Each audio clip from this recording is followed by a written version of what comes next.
Well, now we turn to Mr. Bill Davis. Bill has done this before, but this time he is building a rail scale models tobacco barn. And this is another beautiful kit. And I hope that a lot of you are going to be building along with Bill. Bill, welcome. Okay, so in part one, we prepped the wood for this project, and by the way, we got tobacco barn on the screen, right? Yes. Okay, and I turned the walls around and laid my own battens instead of using the kits provided battens, just because I didn't feel they were correct widthwise for O scale. There was nothing wrong with using them. They just didn't satisfy my particular need. So one of the problems that I ran into was the wood grain on one of the walls. You notice here how the way the grain of the wood that was used is over just really too heavy, and it doesn't look prototypical at all. So I decided what I would do is paint this a weathered out paint on this one wall that they, in the process of building the building or whatever, they painted this one wall and didn't paint the other ones. So what I did was I dry brushed craft paint, a white craft paint on the walls. I did it partly by brushing, partly by dabbing it on to get the effect of an old weathered out white paint that was on there. Then I went back with some Bragdon chalks and some Bragdon chalks and some black wash that I have, and it came out looking like that, which I think looks a whole lot better than what it looked like with that heavy grain that it was crossing through the different boards, which wouldn't happen in real life. So next project part of the thing was to assemble the four walls. The kit suggests that if you use the way the kit was provided, suggests that you put a piece of 1/16 square in each corner. I chose not to do that because of the way I laid out the way the supports were laid out. The way the supports were laid out, I just put the corners together, and then I added battens to the corners. Where's my mouse? Battens here to the corner. I used 1x6 on 3 of the corners, and I didn't have enough of that, so I used a 1x4 in the 4th corner, which fine. So this is the wall we did the tar paper on. This is the wall that we painted. And then the other walls, I didn't do any kind of painting on them and stuff. I just left them in the unpainted wood look. And this is your 4th corner. As you can see, here's the battens that we're putting the corners to meet up. And the 4th view. I felt that I wanted good and solid, so I added pieces of triangle wood into the corners here so that it would stay good and square. I wasn't worried about getting too much glue anywhere inside here. I had a little trouble with a couple of corners here, like here. So I just loaded it down with some CA glue to finish it off there.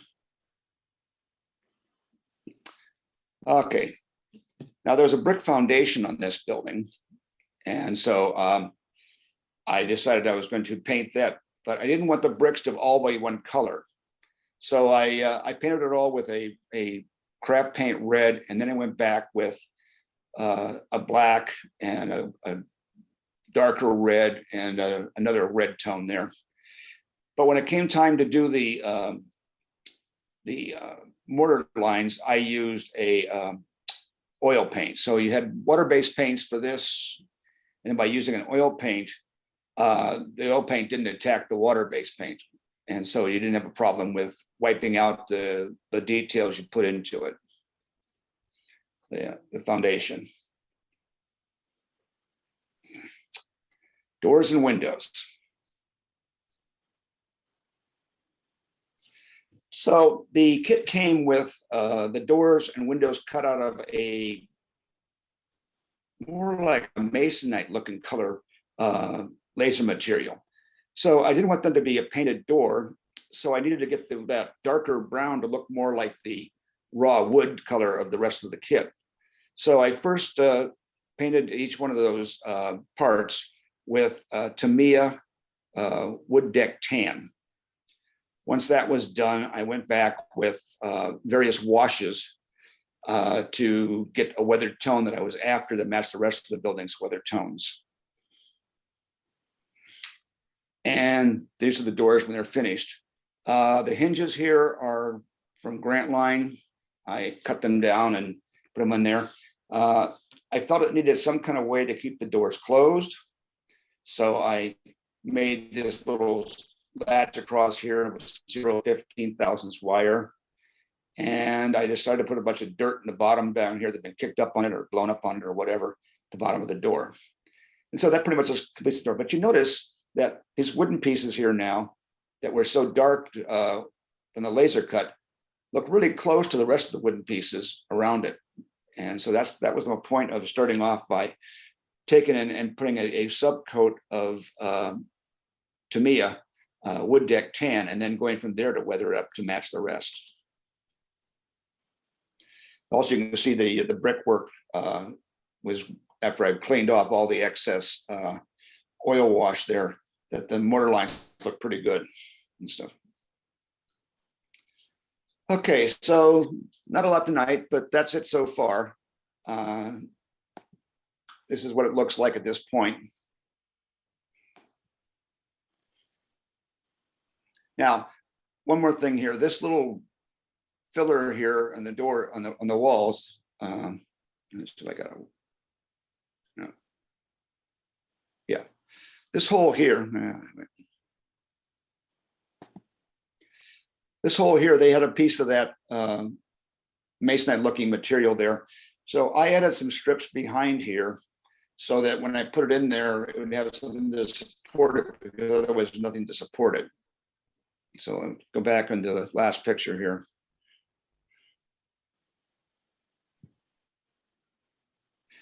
You can see that it just inserts just slightly, but if you look over here, here's the little support pieces that are behind here to hold it in place.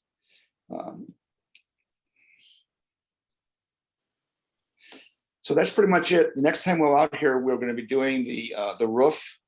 He has a design for a tar paper roof, and I haven't decided.